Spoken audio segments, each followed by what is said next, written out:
La reforma agraria fue beneficiosa en los aspectos político, social y económico.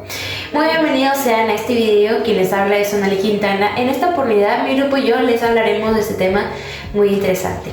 Mi grupo está formado por 6 integrantes, quienes son Ashley Tarazona, Mayra Condori, Preiti Bizaga, Cielo Quispe, Yulisa Asco y Sonali Quintana. Sin más nada que decir, comencemos. Bien, ¿qué entendemos por la reforma agraria o en qué se basa o cuál es su objetivo?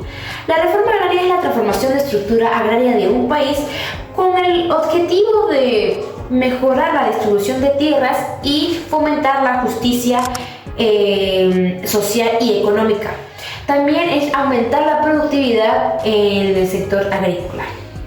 La reforma agraria en el Perú fue implementada en 1969 por el Congreso del General Juan Velasco Alvarado, donde marcó un hecho político muy significativo en el siglo XX en el país, ya que marcó un hito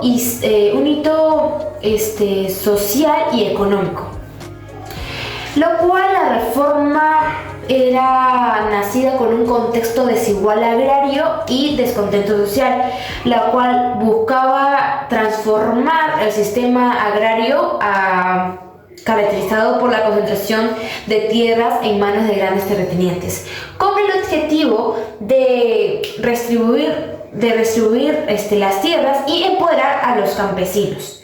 La reforma agraria pretendía fomentar un desarrollo agrícola más equitativo y eficiente, mejorando las condiciones de vida de las comunidades rurales. Entonces, ¿es beneficioso o fue beneficiado o no en los aspectos político, social y económico? Pues le daré pase a mi siguiente compañera, que les hablará un poco de lo que es estos aspectos. La reforma agraria en el Perú enfrentó varios retos sociales que dejaron marcas profundas, aunque su objetivo era disminuir la desigualdad a través de la redistribución de tierras. Esta estrategia no logró eliminar los problemas económicos, limitando el acceso a las comunidades rurales. La escasez de oportunidades en el campo llevó a una gran migración hacia las ciudades, lo que provocó el crecimiento de asentamientos informales y el aumento en la pobreza urbana. Además, la oposición de los terratenientes y la implementación desorganizada de la reforma generaron tensiones sociales, que se intensificaron con la aparición de grupos terroristas en los años 80. Al mismo tiempo, los cambios rápidos impactaron la identidad cultural de las comunidades. Aunque se lograron avances, muchas comunidades continuaron luchando con el reconocimiento hacia sus derechos, enfrentándose a la corrupción y al acceso a la justicia. Estos desafíos reflejan la complejidad y la necesidad de políticas que promueven un desarrollo inclusivo y sostenible. Reforma agraria, ¿fue beneficiosa o no en lo económico?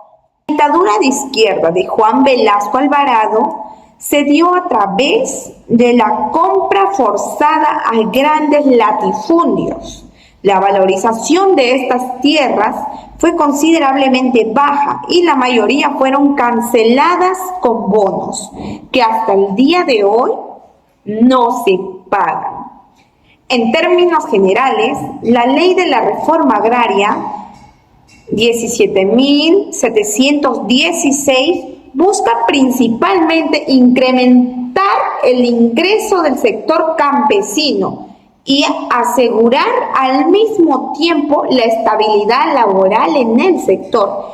También afectó negativamente a la inversión extranjera, lo que generó una disminución al crecimiento económico del país.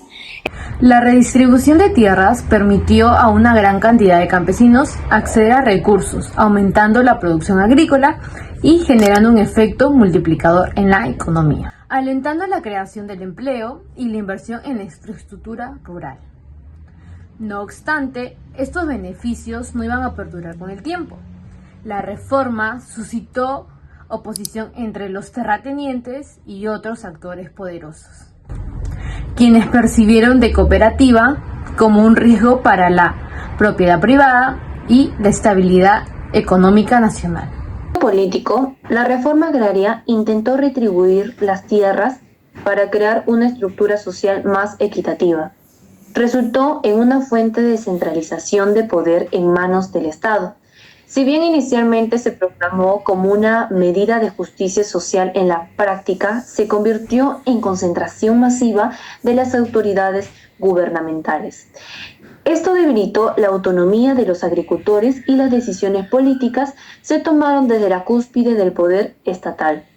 A continuación mencionaré algunas consecuencias de estas reformas que tuvieron en el aspecto político. El primero fue la centralización de poder. La reforma agraria llevó a cabo una concentración masiva de poder en manos del Estado. Aunque se argumenta que era necesario para llevar a cabo la retribución de tierras de manera efectiva, esta concentración minora la democracia y la participación ciudadana. Las decisiones clave sobre la retribución de tierras y otros aspectos se tomaron desde el gobierno central, dejando poco espacio para la participación local y la autonomía. En este caso, la segunda es la polarización política, donde la reforma agraria polarizó la sociedad peruana. La expropiación de tierras y la redistribución generaron resentimiento entre diferentes sectores políticos y económicos. La tercera fue la reducción de confianza entre instituciones. La forma en que se llevó a cabo la reforma agraria y la falta de transparencia en muchos aspectos erosionaron la confianza en las instituciones gubernamentales.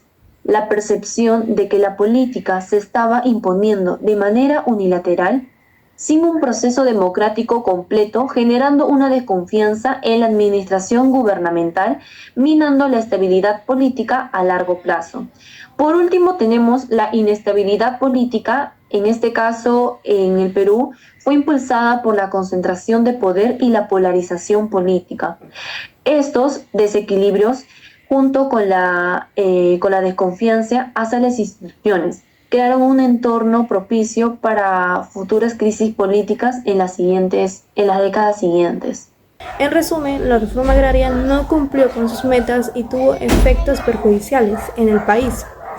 Las lecciones del pasado, como podemos aprender, nos muestran que la reforma agraria en nuestro país, como en diferentes países a lo largo de la historia, no cumplió su objetivo para asegurar un crecimiento sostenible y equitativo de las sociedades. Es importante aprender de estas experiencias históricas y buscar enfoques más efectivos en el futuro, como la inclusión social e innovación, y la perspectiva holística. Estas lecciones deben guiar a las políticas futuras con el fin de asegurar un crecimiento sostenible y equitativo en la sociedad. Muchas gracias.